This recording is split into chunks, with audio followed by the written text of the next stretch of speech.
क्या आप जानते हैं कि महाभारत का सबसे बड़ा योद्धा, जो अपने समय का सबसे महान धनुर्धर था, उसका जन्म रहस्य ही उसकी सबसे बड़ी पीड़ा बन गया?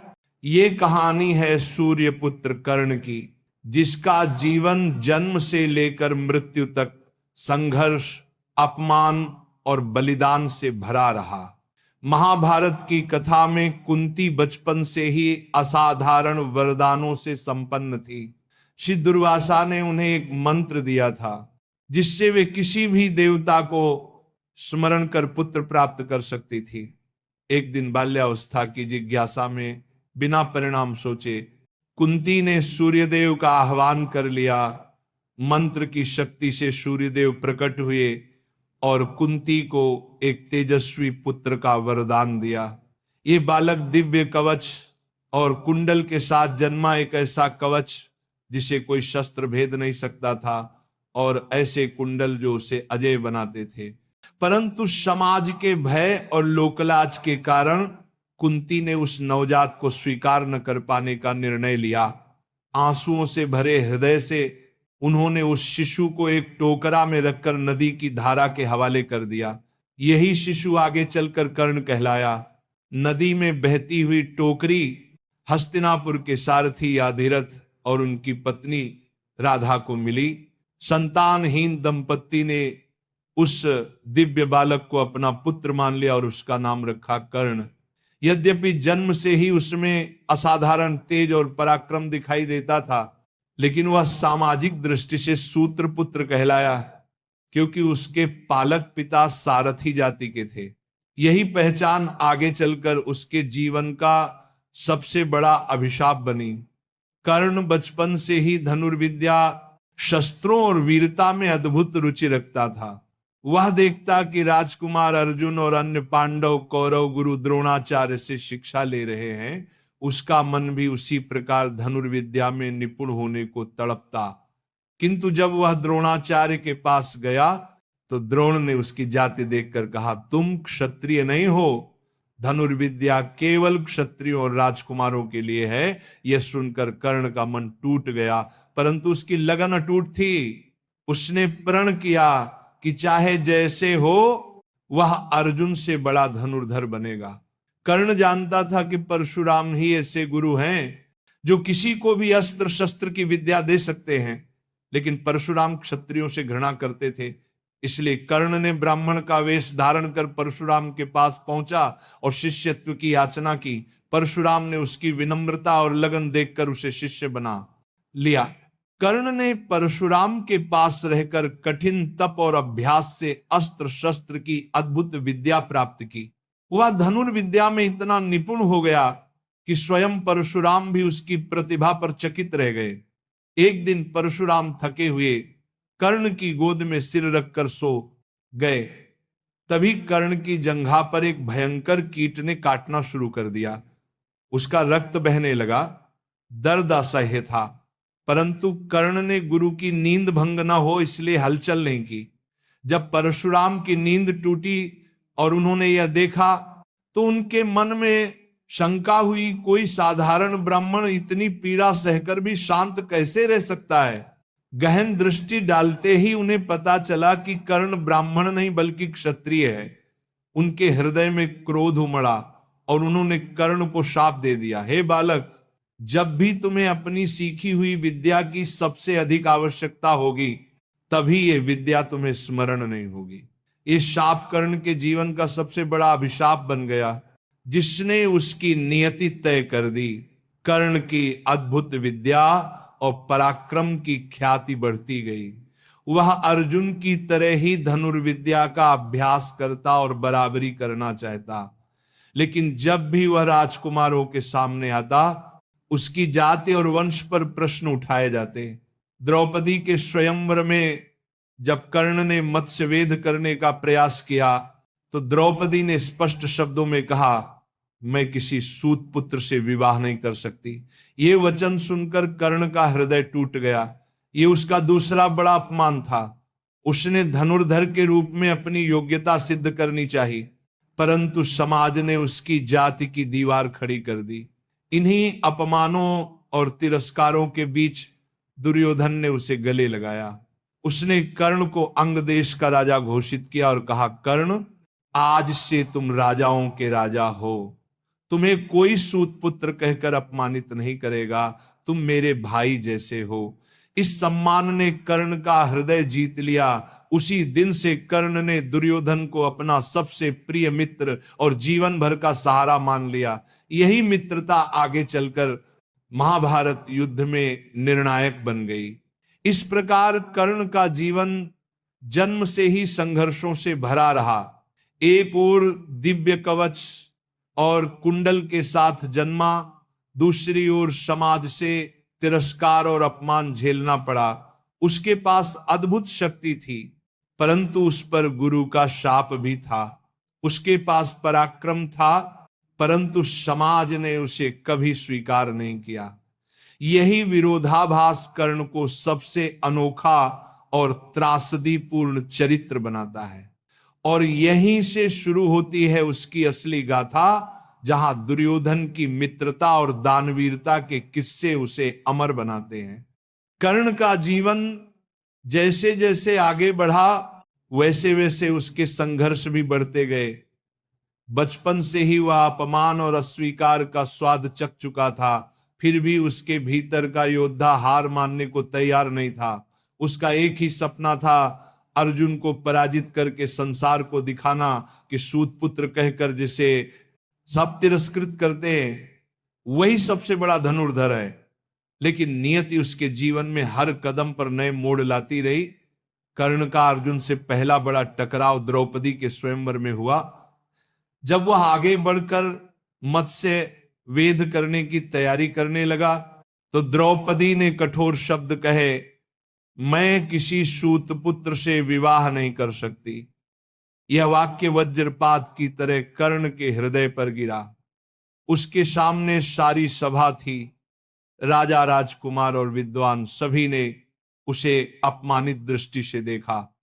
कर्ण की मुट्ठियां कस गई, परंतु उसने मौन रहकर अपने अपमान को पी लिया। स्वयंवर में अर्जुन ने सफल होकर द्रौपदी को पत्नी बनाया और कर्ण की हार केवल योद्धा के रूप में नहीं, बल्कि सामाजिक मान्यता के स्तर पर भी हो गई। उस दिन से अर्जुन और कर्ण की प्रतिद्वंद्विता और तीखी हो गई। उसी समय दुर्योधन ने कर्ण को गले लगाया। उसने कहा, कर्ण, ये संसार चाहे तुम्हें सूत पुत्र कहे, पर मेरे लिए तुम मेरे भाई से बढ़कर हो। तुम्हारा पराक्रम किसी राजकुमार से कम नहीं। आज से मैं तुम्हें अंग देश का राजा घोषित करता हूं। यह सुनकर सभा में सनसनी फैल गई। दुर्योधन ने उसे वह सम्मान दिया जिसकी तलाश कर्ण जीवन भर करता रहा था। कर्ण की आंखों में आंसू भर आए। उसने उसी क्षण निश्चय किया, दुर्योधन ही मेरा सच्चा मित्र है। मैं जीवन भर उसकी छाया बनकर रहूंगा। चाहे धर्म की ज्वाला मुझे भस्म कर दे, परंतु मैं इस मित्रता को कभी नहीं छोड़ूंगा। कर्ण केवल योद्धा ही नहीं, बल्कि महान दानवीर भी था। उसकी ख्याति दूर दूर तक फैल गई कि वह कभी किसी याचक को खाली हाथ नहीं लौटा था। कहते हैं कि जब वह स्नान के बाद सूर्य देव की पूजा करता, तब जो भी उससे कुछ मांग लेता, कर्ण तुरंत दान कर देता। एक दिन इंद्रदेव स्वयं ब्राह्मण का रूप धरकर उसके पास पहुंचे और उससे उसका दिव्य कवच और कुंडल मांग ली। कर्ण जानता था कि ये कवच कुंडल उसके जीवन की रक्षा करेंगे, फिर भी उसने बिना हिचकिचाए उन्हें दान कर दिया। इसी कारण वह दानवीर कर्ण कहलाया। कर्ण और पांडवों के बीच तनाव बढ़ता चला गया। विशेषकर अर्जुन से उसकी प्रतिद्वंदिता गहरी हो चुकी थी। कौरव पांडवों के बीच जब जब प्रतियोगिताएं होती, कर्ण अर्जुन से भिड़ता, परंतु हर बार समाज उसे उसकी जाति याद दिलाता। तुम सूत पुत्र हो। पांडव कई बार अपने शब्दों से उसे ताना देते। विशेषकर भीम ने तो खुलेआम कहा था, कर्ण, तू रथ चालक का बेटा है, तेरे लिए राजकुमारों से युद्ध करना उचित नहीं। इन शब्दों ने कर्ण के मन को घायल कर दिया। वह जानता था कि उसका रक्त क्षत्रिय है, परंतु उसकी परवरिश ने उसे समाज की नजरों में छोटा बना दिया। कर्ण को जीवन भर अपनी असली पहचान से वंचित रखा गया। कुंती जानती थी कि कर्ण उनका ही पुत्र है, सूर्य पुत्र है, परंतु उन्होंने यह रहस्य कभी प्रकट नहीं किया। कर्ण पांडवों का सबसे बड़ा प्रतिद्वंद्वी बना, जबकि सच्चाई यह थी कि वह स्वयं उन्हीं का बड़ा भाई था। कुंती का यह मौन कर्ण की त्रासदी को और गहरा बनाता रहा। कर्ण की सबसे बड़ी विशेषता थी उसकी निष्ठा। जब दुर्योधन ने उसे अंग देश का राजा बनाकर समाज में सम्मान दिया, तो कर्ण ने जीवन भर उस उपकार को याद रखा। भले ही उसे यह ज्ञात था कि दुर्योधन कई बार अन्याय करता है, परंतु कर्ण ने कभी उसकी मित्रता नहीं छोड़ी। कर्ण जानता था कि धर्म और अधर्म की जंग में पांडवों का पक्ष सही है, परंतु उसके लिए सबसे बड़ी सच्चाई मित्रता थी। उसने निश्चय कर लिया, जब तक मैं जीवित हूं दुर्योधन का साथ दूंगा, यही मेरा धर्म है। महाभारत का सबसे काला अध्याय था द्रौपदी का चीरहरण। जब दुर्योधन और दुशासन ने सभा में द्रौपदी का अपमान किया, तब कर्ण भी वहां उपस्थित था। उसने कटु वचन कहे, द्रौपदी ने 5 पतियों को चुनकर धर्म का उल्लंघन किया है, अब ये दासी की तरह आ चुकी है। कर्ण के ये शब्द द्रौपदी के हृदय में तीर की तरह चुभ गए। यही कारण था कि द्रौपदी ने मन ही मन संकल्प लिया, जब तक कर्ण का विनाश न होगा मेरी आत्मा को शांति नहीं मिलेगी। यही घटना भविष्य में कर्ण के पतन का कारण बनी। इस प्रकार कर्ण का जीवन मित्रता, दान और प्रतिद्वंद्विता से भरा रहा। समाज ने उसे सूत पुत्र कहकर अपमानित किया। दुर्योधन ने उसे मित्र बनाकर अंग देश का राजा बनाया। उसने दानवीर बनकर अपनी ख्याति अमर की, परंतु उसकी कटुवाणी और दुर्योधन की अंधी निष्ठा ने उसे धर्म के विरुद्ध खड़ा कर दिया। अब कहानी अपने चरम की ओर बढ़ रही थी, जहां कर्ण और अर्जुन का टकराव महायुद्ध में होने वाला था। और यहीं से शुरू होता है उसका धर्म संकट, जब श्री कृष्ण स्वयं उसके सामने उसका जन्म रहस्य उजागर करेंगे। कुरुक्षेत्र का युद्ध धीरे धीरे अपने निर्णायक चरण में प्रवेश कर चुका था। धरती पर मानो महाकाल उतर आया था। चारों ओर शंख, नगाड़े, रथों की गर्जना और रणभेरी की गूंज थी। पांडव और कौरव एक दूसरे का रक्त बहाने पर आमादा थे। यही वह घड़ी थी जिसका इंतजार कर्ण और अर्जुन दोनों जीवन भर करते आए थे। परंतु युद्ध भूमि में उतरने से पहले कर्ण को ऐसे रहस्यों का सामना करना पड़ा जिसने उसके भीतर गहरा तूफान खड़ा कर दिया। युद्ध से पहले एक दिन श्री कृष्ण कर्ण के पास आए। वे जानते थे कि यदि कर्ण कौरवों का साथ छोड़कर पांडवों में शामिल हो जाए तो युद्ध बिना रक्तपात के समाप्त हो सकता है।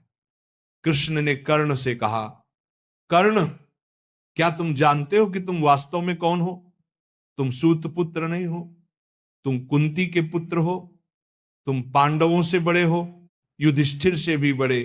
वास्तव में तुम ही पांडवों के ज्येष्ठ हो।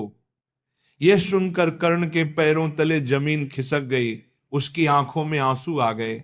इतने वर्षों तक जिसे समाज ने अपमानित किया, जिसके लिए वह स्वयं को सूत पुत्र मानता रहा, वही असल में क्षत्रियों का क्षत्रिय था। कृष्ण ने आगे कहा, कर्ण, यदि तुम चाहो तो अभी पांडवों का साथ दे सकते हो। तुम्हारा अधिकार है कि तुम हस्तिनापुर के राजा बनो। 5 पांडव तुम्हारे छोटे भाई हैं, द्रौपदी तुम्हारी भाभी है। यह सुनकर कर्ण का हृदय द्वंद्व में पड़ गया। एक ओर उसकी जन्म सिद्ध सच्चाई थी, मां कुंती, भाई पांडव और हस्तिनापुर का अधिकार। दूसरी ओर उसका मित्र दुर्योधन था, जिसने जीवन भर उसे सम्मान दिया, समाज की नजरों में राजा बनाया। कर्ण ने गहरी सांस ली और उत्तर दिया, हे माधव, आप सच कहते हैं। मैं जानता हूं कि पांडव धर्म के पक्ष में हैं, परंतु मैं दुर्योधन का साथ कभी नहीं छोड़ सकता। उसने मुझे सूत पुत्र नहीं कहा, उसने मुझे अंगराज बनाया। मैं उसके उपकार का हणी हूं। भले ही मैं धर्म की राह पर न खड़ा रहूं, परंतु मित्रता का धर्म निभाऊंगा। कृष्ण ने मौन होकर उसकी ओर देखा। उन्होंने समझ लिया कि कर्ण अपने वचन और मित्रता के लिए अपना सर्वस्व न्यौछावर करने वाला है। युद्ध से ठीक पहले कुंती स्वयं कर्ण के पास पहुंची। आंसुओं से भरी आंखों से उन्होंने कर्ण से कहा, पुत्र, मैं ही तेरी जननी हूं। तू पांडवों का बड़ा भाई है, मेरे लिए अपने भाइयों के विरुद्ध मत लड़। कर्ण ने शांत स्वर में उत्तर दिया, मां, यदि आपने यह रहस्य मेरे बचपन में बताया होता तो आज स्थिति कुछ और होती, परंतु आपने मुझे संसार के तानों और अपमान के बीच जीने दिया। अब मैं दुर्योधन का तोड़ी हूं, मैं उसका साथ कभी नहीं छोड़ूंगा। लेकिन उसने एक वचन दिया, मां, तुम्हारे 5 पुत्र सदैव जीवित रहेंगे, चाहे कुछ भी हो, मैं केवल अर्जुन से युद्ध करूंगा। या तो वह जीवित रहेगा या मैं, तुम्हें 5 पुत्र हर हाल में मिलेंगे। कुंती का हृदय यह सुनकर चीत्कार कर उठा। युद्ध भूमि में कर्ण का प्रवेश किसी महाकाल की तरह था। उसके बाण वज्र की तरह गिरते, कौरव सेना का मनोबल बढ़ा। जब जब अर्जुन आगे आता, कर्ण उसका सामना करता। दोनों का द्वंद्व देखते ही बनता था। कर्ण के बाणों से अर्जुन का रथ डगमगाने लगा। यहां तक कि स्वयं श्री कृष्ण ने भी अर्जुन से कहा, देखो पार्थ, आज तुम्हारा प्रतिद्वंद्वी कोई साधारण योद्धा नहीं, बल्कि सूर्य पुत्र कर्ण है। अपने पूरे सामर्थ्य से युद्ध करो। इसी निर्णायक घड़ी में परशुराम का शाप कर्ण के जीवन पर उतर आया। जब उसने ब्रह्मास्त्र चलाना चाहा तो उसे मंत्र स्मरण नहीं हो सका। रथ का पहिया कीचड़ में ढांस गया। कर्ण उसे निकालने के लिए संघर्ष करने लगा। वह क्षण इतिहास में सबसे त्रासदीपूर्ण बना। कर्ण ने अर्जुन से कहा, पार्थ, क्षत्रिय धर्म कहता है कि जब कोई योद्धा निशस्त्र हो तो उस पर प्रहार नहीं किया जाता। मुझे रथ का पहिया निकालने दो, फिर हम युद्ध करेंगे। परंतु श्री कृष्ण ने अर्जुन से कहा, पार्थ, याद करो द्रौपदी का चीरहरण, याद करो अभिमन्यु का वध, याद करो कर्ण की कटु वाणी। धर्म की रक्षा के लिए यही समय है, संकोच मत करो। अर्जुन ने गांडीव उठाया और प्रचंड बाण छोड़ा। वह वज्र की तरह कर्ण के वक्षस्थल में जा ढांसा। सूर्यपुत्र कर्ण भूमि पर गिर पड़ा। धरती थर्रा उठी, आकाश में गूंज फैल गई।